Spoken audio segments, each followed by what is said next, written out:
الحمد لله وكفى وسلام على عباده الحمد لله وكفى وسلام على عباده الذين اصطفى أما بعد فأعوذ بالله السميع العليم من الشيطان الرجيم بسم الله الرحمن الرحيم. قال صاحب بلوغ المرام حافظ ابن حجر رحمه الله في كتاب الطهارة باب نواقض الوضوء. حافظ ابن حجر رحمه الله اپنے اس کتاب بلوغ المرام من ادلة الاحکام الشرعیہ کے تحت کتاب الطہارہ کے اندر ایک نیا باب کی شروعات ہونے جا رہا ہے. نئے باب کی وہ باب ہے باب نواقض الوضو، یعنی وہ چیزیں جس سے وضو ٹوٹ جاتی ہے. نواقض ناقص کی جمع ہے. اس سے مراد کیا ہے کہ وہ چیزیں جن سے وضو ٹوٹ جاتا ہے. تو ان چیزوں کا بیان اس باب کے تحت آئے گا. سب سے پہلی حدیث انس رضی اللہ عنہ سے ہے. عن انس رضی اللہ تعالی عنہ قال كان اصحاب رسول الله صلی اللہ علیہ وسلم على عهده ينتظرون العشاء. انس رضی اللہ عنہ سے روایت ہے، وہ کہتے ہیں کہ اللہ کے رسول صلی اللہ علیہ وسلم کے اصحاب یعنی ساتھی یعنی صحابہ، رسول اللہ صلی اللہ علیہ وسلم کے صحابہ علی عہدہ آپ صلی اللہ علیہ وسلم کے زمانے میں، عہد یعنی زمانہ، ینتظرون العشاء عشاء کی نماز کا انتظار کرتے رہتے تھے. حتی تخفق رؤوسهم یہاں تک کہ ان کے سر نیند کے غلبے کی وجہ سے جھکنے لگ جاتے ہیں. یعنی عشاء کا انتظار کرتے. مثلا ہوتا کیا تھا اس وقت میں کہ جیسے کچھ لوگ تھوڑا تاخیر سے آتے ہیں تو آپ صلی اللہ علیہ وسلم لوگوں کی رعایت کرتے ہوئے وقت میں تھوڑی تبدیلی کر دیتے. مثلا اگر دیکھتے کہ اگر لوگ کچھ کم ہے تو تھوڑا سا اور وقت کو لیتے تاکہ اور لوگ آ جائیں. تو جو لوگ پہلے سے موجود ہوتے تھے تو اب دن بھر کام کاج کی وجہ سے لوگوں کے اوپر نیند کا غلبہ ہوا کرتا تھا. تو اب نیند کا جب غلبہ ہوتا ہے تو انسان بیٹھے بیٹھے سوتا رہتا ہے. تو کبھی دائیں جانب اس کا جھکاؤ ہوتا ہے، کہیں بائیں جانب جھکاؤ ہوتا ہے، یعنی گرنے والی کیفیت ہوتی ہے. تو اسی کو کہتے ہیں تخفیقہ. یعنی وہ جھکتے تھے، کبھی ادھر جھک جاتے کبھی ادھر جھک جاتے، تو نیند کے غلبے کی وجہ سے. ثم یصلون پھر صحابہ نماز پڑھتے تھے، ولا یتوضؤون اور وضو نہیں کرتے تھے. اس روایت کو امام ابو داؤد رحمہ اللہ نے ذکر کیا اور امام دارقطنی نے اس حدیث کو صحیح قرار دیا. امام مسلم کے اندر اس حدیث کے اصل موجود ہے. تو دیکھیں اس حدیث سے جس بات کی طرف اشارہ ہے وہ یہ کہ گہری نیند کے سونے کی وجہ سے وضو ٹوٹتا ہے. مطلق اگر انسان اگر سوتا ہے اور نیند کا غلبہ ہے اور جھکتا رہتا ہے، بیٹھے بیٹھے جب انسان سوتا ہے تو اس سے وضو نہیں ٹوٹتا ہے. تو یہاں اس حدیث کو بیان کرنے کا مقصد یہی ہے کہ جو بیٹھے بیٹھے انسان اگر سوتا ہے تو اس سے وضو نہیں ٹوٹتا ہے. اور صحابہ وضو نہیں کرتے تھے تو یہ نہیں مقصد ہے کہ وضو کر کے نہیں جاتے تھے، بلکہ آپ یعنی صحابہ کی جماعت وضو کر کے جاتی تھی. اب انتظار کی وجہ سے جو بیٹھے رہتے تھے تو بیٹھنے کی وجہ سے اب ان کے اوپر جو نیند کا غلبہ ہوتا ہے تو کبھی دائیں جانب جھکتے کبھی بائیں جانب جھک جاتے تھے. تو یہ نیند کا غلبہ تھا، تو یہ اونگ جسے ہم لوگ اونگ کہتے ہیں، تو اس اونگ کی وجہ سے وضو نہیں ٹوٹتا ہے. ہاں اگر انسان ٹیک لگا لے بالکل اطمینان سے اگر سو جاتا ہے، پیلڑ کے اوپر ٹیک لگا لیا یا کسی کے بدن کے اوپر اپنے بدن کو رکھ لیا اور بالکل سکون کے ساتھ اگر سو گیا تو ایسی صورت میں وضو ٹوٹ جائے گا. اس لیے کہ اب انسان کا جسم بالکل پرسکون ہو جاتا ہے، بالکل ڈھیلا پڑ جاتا ہے. اور ایسے وقت میں انسان کو احساس نہیں ہو پاتا ہے کہ کیا اس سے ہوا کا خروج ہوا ہے، پیٹ سے ریح کا خروج ہوا ہے یا نہیں ہوا ہے. تو غالبی امکان ہوتا ہے کہ پیٹ سے ہوا کا خروج ہو. تو اسی بنیاد پر جو گہری نیند ہوتی ہے یا ٹیک لگا کر یا تکیہ کے اوپر انسان سر رکھ کر اگر سو جاتا ہے تو ایسی صورت میں یہ نیند نواقض وضو ہے. تو مختصراً اس حدیث سے اس بات کو سمجھ لیں کہ جو اونگ ہے اس سے وضو نہیں ٹوٹتا ہے. ہاں اگر انسان بالکل اطمینان و سکون کے ساتھ دیوار پر ٹیک لگا لے یا پیلر پر ٹیک لگا لے یا کسی کے جسم کے اوپر جو ہے ٹیک لگا لیتا ہے یا بالکل اطمینان سے جو ہے پیر جو ہے پھیلا کر جو ہے سو جا رہا ہے، تو ایسی صورت میں یہ نیند جو ہے نواقض وضو میں شمار ہوتا ہے۔ دوسری حدیث آج کے اس درس کی، وعن عائشہ رضی اللہ تعالی عنہ قالت، عائشہ رضی اللہ تعالی عنہ سے روایت ہے، وہ کہتی ہیں جاءت فاطمة بنت ابی حبیش الى النبی صلی اللہ علیہ وسلم فقالت، کہ فاطمہ بنت ابی حبیش رضی اللہ عنہ نبی صلی اللہ علیہ وسلم کے پاس جو ہے آتی ہیں اور کہتی ہیں یا رسول اللہ، اے اللہ کے رسول صلی اللہ علیہ وسلم، ان امرأۃ استحاض فلا اطہر، کہ میں ایک ایسی عورت ہوں، یعنی استحاضہ والی میں عورت ہوں، میں پاک نہیں ہوتی ہوں، افعد الصلاۃ، کیا میں نماز کو میں چھوڑ دوں؟ قال، آپ صلی اللہ علیہ وسلم نے فرمایا لا، نہیں، نماز کو نہیں چھوڑنا ہے، انما ذلک ارق، اس لیے کہ یہ ایک رگ ہے، ولیس بحیض، یہ حیض نہیں ہے، یعنی یہ رگ جو ہے، رگ کے پھٹنے کی وجہ سے جو ہے یہ خون جو ہے آتا رہتا ہے، یہ حیض کا خون نہیں ہے۔ فَإِذَا أَقْبَلَتْ حَيْضَتُكِ فَدَعِ الصَّلَاةَ، جب تمہارا حیض آنا اگر شروع ہو جائے تب تم نماز کو جو ہے چھوڑ دو۔ وَإِذَا أَدْبَرَتْ، اور جب یہ حیض آنا جو ہے بند ہو جائے، فَغْسِلِي عَنْكِ الدَّمَ، تو غسل کر لو، یعنی دھو لو اپنے اس خون کو، ثم صلی، اور اسی طریقے سے نماز جو ہے پڑھو، یعنی غسل کرنا ہے اور خون کے جو اثرات ہیں کپڑے میں جو لگے ہوئے ہیں اس کو دھو بھی لینا ہے۔ اس روایت کو امام بخاری امام مسلم رحمہ اللہ نے ذکر کیا ہے۔ ولی البخاری، اور بخاری کے الفاظ ہیں ثم توضئی لکل صلاۃ، کہ پھر تم ہر نماز کے لیے جو ہے وضو کرو۔ واشار مسلم الی انہ حذفها عمدا، اور امام مسلم رحمہ اللہ نے اس بات کی طرف اشارہ کیا ہے کہ انہوں نے جان بوجھ کر جو ہے اتنے ٹکڑے کو جو ہے حذف کر دیا ہے،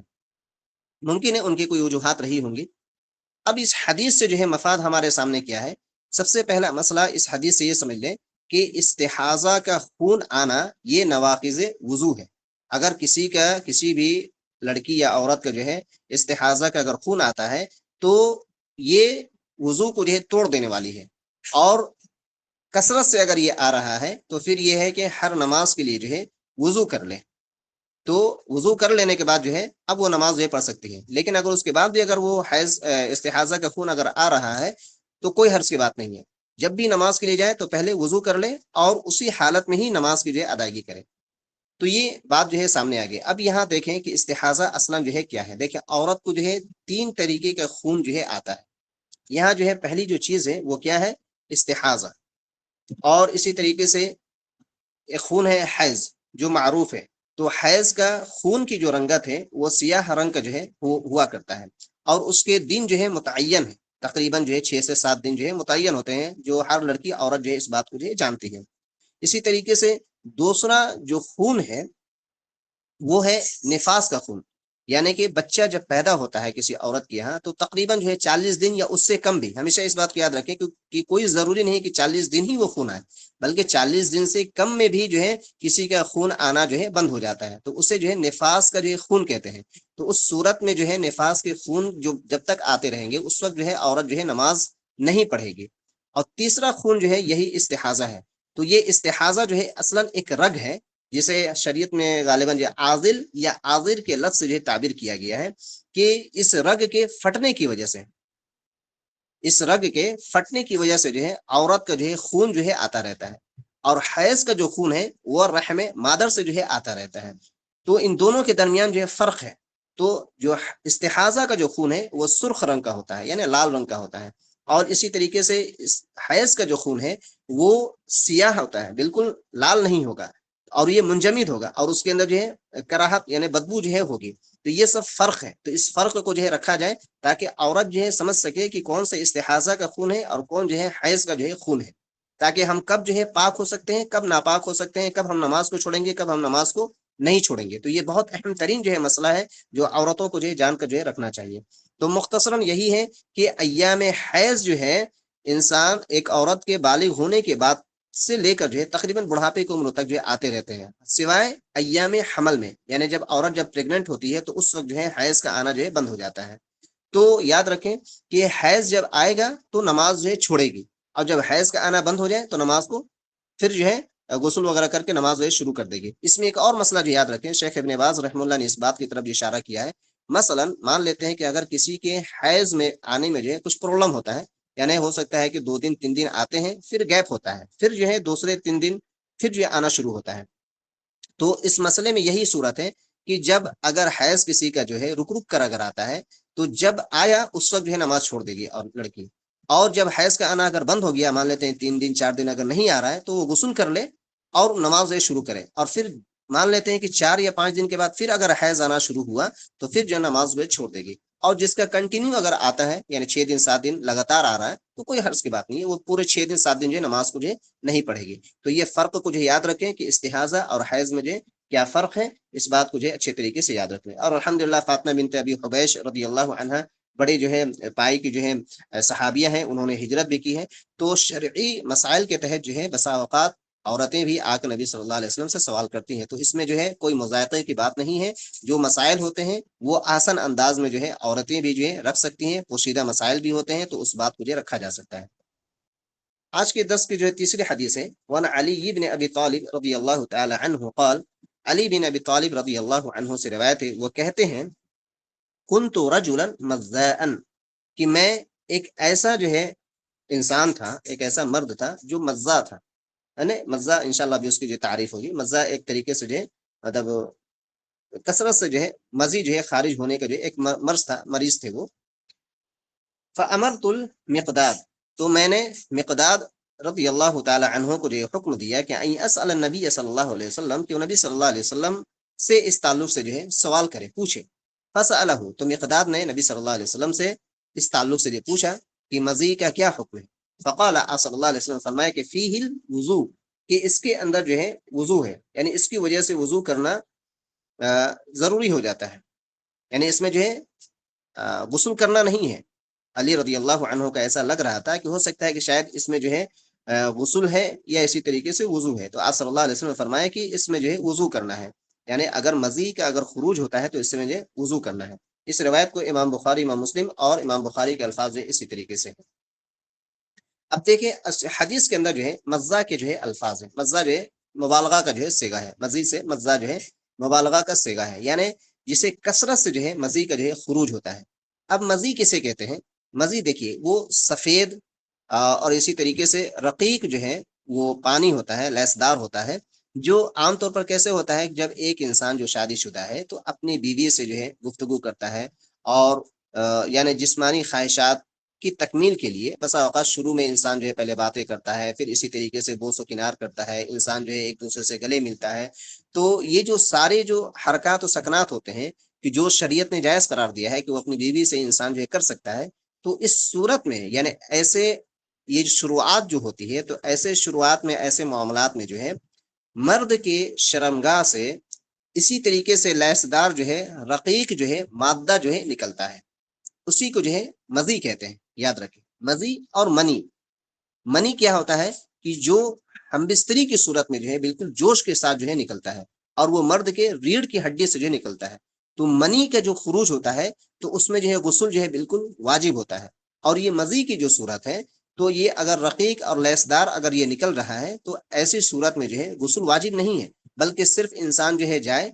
استنجے وغیرہ جو ہے اگر حاجت ہے تو استنجا کرے، اور اس شرمگاہ کے ارد گرد جو بھی رقیق مادے جو نکلے ہوئے ہیں اس کو جو ہے پانی سے دھو لیا جائے، اور پھر انسان جو ہے وضو کر کے جو ہے نماز کی جو ہے ادائیگی کر لے۔ اب یہاں ایک اور مسئلہ یاد رکھ لیں کہ علی رضی اللہ عنہ نے اس لیے نبی صلی اللہ علیہ وسلم سے ڈائریکٹ نہیں پوچھا، کیوں کہ فاطمہ رضی اللہ تعالی عنہا جو ہے نبی صلی اللہ علیہ وسلم کی جو بیٹی ہیں اور علی رضی اللہ عنہ کی زوجیت میں تھی، یعنی ان کی بیوی تھی، تو داماد ہونے کی حیثیت سے ان کو شرم آئی کہ میں کیسے جو ہے نبی صلی اللہ علیہ وسلم سے جا کے جو ہے میں پوچھوں، تو اسی لیے انہوں نے مقداد سے جو ہے کہا کہ آپ جا کر جو ہے پوچھیں۔ تو انہوں نے جو ہے نبی صلی اللہ علیہ وسلم کے پاس جا کر جو ہے اس تعلق سے جو ہے سوال کیا۔ الحمدللہ مقداد رضی اللہ تعالی عنہ بھی بڑے جو ہے پائے کے عامل صحابی ہیں، 2 مرتبہ جو ہے ہجرت کے شرط سے جو ہے مشرف ہوئے ہیں، اور اسی طریقے سے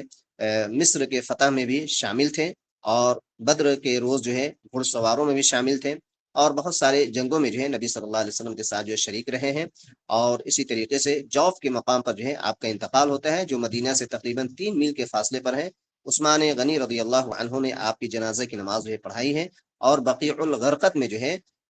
جس وقت آپ کی عمر جو ہے 70 برس تھی، بقیع الغرقد کے اندر جو ہے آپ کو جو ہے دفن کیا گیا۔ آج کے اس درس کی جو ہے آخری حدیث، وعن عائشة رضی اللہ تعالی عنہ ان النبی صلی اللہ علیہ وسلم قبل بعض نسائه ثم خرج الى الصلاة ولم يتوضأ۔ عائشہ رضی اللہ تعالی عنہ سے روایت ہے کہ آپ صلی اللہ علیہ وسلم اپنی بعض بیویوں کا جو ہے بوسہ لیتے، ثم خرج الى الصلاة، پھر آپ صلی اللہ علیہ وسلم جو ہے نماز کے لیے نکل جاتے، ولم يتوضأ، اور آپ صلی اللہ علیہ وسلم جو ہے وضو جو ہے نہیں کیا۔ اخرجہ احمد، اس روایت کو امام احمد رحمہ اللہ نے ذکر کیا، وضعفہ البخاری، اور امام بخاری رحمہ اللہ نے اس حدیث کو جو ہے ضعیف قرار دیا، اس لیے کہ اس میں ایک راوی ہے ابراہیم تیمی، جو عائشہ رضی اللہ عنہا سے جو ہے کچھ بھی نہیں سنے ہیں، لیکن وہ کہتے ہیں کہ عائشہ رضی اللہ عنہا سے میں نے سنا ہے، تو اس لیے یہ روایت جو ہے مرسل ہے، اور یہ روایت جو ہے کمزور ہے، یہ قابل عمل نہیں ہے۔ ہاں لیکن اس مفہوم کی جو ہے دوسری روایت جو امام بخاری رحمہ اللہ نے اس کی تائید میں جو ذکر کیا ہے، کہ وہ کیا ہے کہ عائشہ رضی اللہ عنہا خود بیان کرتی ہیں کہ آپ صلی اللہ علیہ وسلم جو ہے رات کی تاریکی میں جب تہجد کی نماز جب ادا کرتے، تو میں جو سوئی ہوئی رہتی تھی، اور آپ صلی اللہ علیہ وسلم جہاں جو سجدہ کرتے تھے، تو میرا پیر جو ہے آپ صلی اللہ علیہ وسلم کے سجدے کی جگہ میں جو ہے رہا کرتا تھا، تو جب آپ صلی اللہ علیہ وسلم سجدے میں جاتے تو میرے پیر پر جو ہے ہاتھ یہ کرتے یا پیر کو جو ہے ہٹا دیتے، تو یا ہاتھ جو ہے مارتے تو میں اپنے پیر کو جو ہے سمیٹ لیتی، پھر جب آپ صلی اللہ علیہ وسلم سجدہ سے جو ہے اٹھتے تو پھر میں اپنے پیر کو جو ہے بالکل جو ہے پھیلا لیتی۔ تو اس سے امام بخاری رحمہ اللہ نے یہ استدلال کیا ہے کہ عورت کے اگر کسی جسم کے کوئی بھی حصہ اگر انسان اگر چھو لیتا ہے تو یہ نواقض وضو نہیں ہے، یا عورت کے جسم سے اگر جسم اگر ٹچ ہو جائے، یا بیوی ہو، یا اسی طریقے سے آج کے دور میں دیکھ بھی سکتے ہیں کہ انسان جو سفر کرتا ہے، چاہے ٹرین کا ہو یا اسی طریقے سے بسوں کا ہے، تو اجنبیہ عورت بھی رہتی ہے، ایک ساتھ بیٹھنا پڑتا ہے، تو یہ جو ٹچ جو ہوتا ہے جسم کا جسم سے، تو اس سے وضو جو ہے نہیں ٹوٹے گا۔ تو امام بخاری رحمہ اللہ نے اسی سے استدلال کیا ہے کہ اگر کوئی انسان اپنی بیوی کے جسم کا اگر کوئی حصہ اگر چھوتا ہے تو یہ نواقض وضو نہیں ہے، اس لیے کہ عائشہ رضی اللہ عنہا جو خود بیان کرتی ہے کہ میں سوئی رہتی تھی، اور آپ صلی اللہ علیہ وسلم جب سجدے کی اس جگہ پر جب جاتے اپنے سر رکھتے تو میرے پاؤں کے اوپر جو ہاتھ پھیرتے،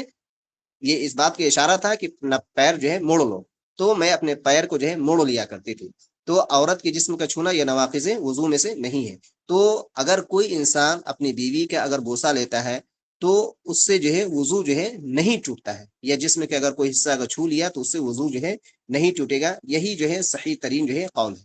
تو الحمدللہ آج کے اس درس کے اندر جو ہے ہم نے نواقض وضو کے تعلق سے جو ہے پڑھا ہے۔ سب سے پہلی چیز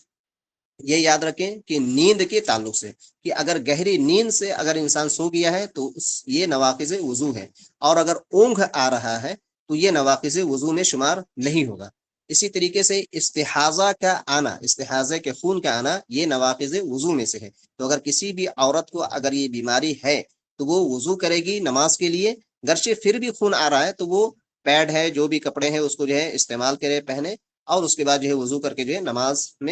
نماز کی جو ہے ادائیگی کرے۔ اسی طریقے سے مزید جو ہے یہ بھی جو ہے نواقض وضو میں سے ہے، انسان جو ہے صرف وضو کر لے کافی ہے۔ اور اسی طریقے سے اگر کوئی انسان اپنی بیوی کا اگر بوسہ لیتا ہے تو یہ نواقض وضو میں جو ہے شمار نہیں ہوگا۔ اللہ رب العالمین سے دعا ہے کہ اللہ رب العالمین ہمیں نبی کریم صلی اللہ علیہ وسلم کی ہر سنت کے اوپر جو ہے عمل پیرا ہونے کی توفیق عطا فرما۔ آمین۔ اقول قولی ھذا واستغفروا انه هو الغفور الرحیم۔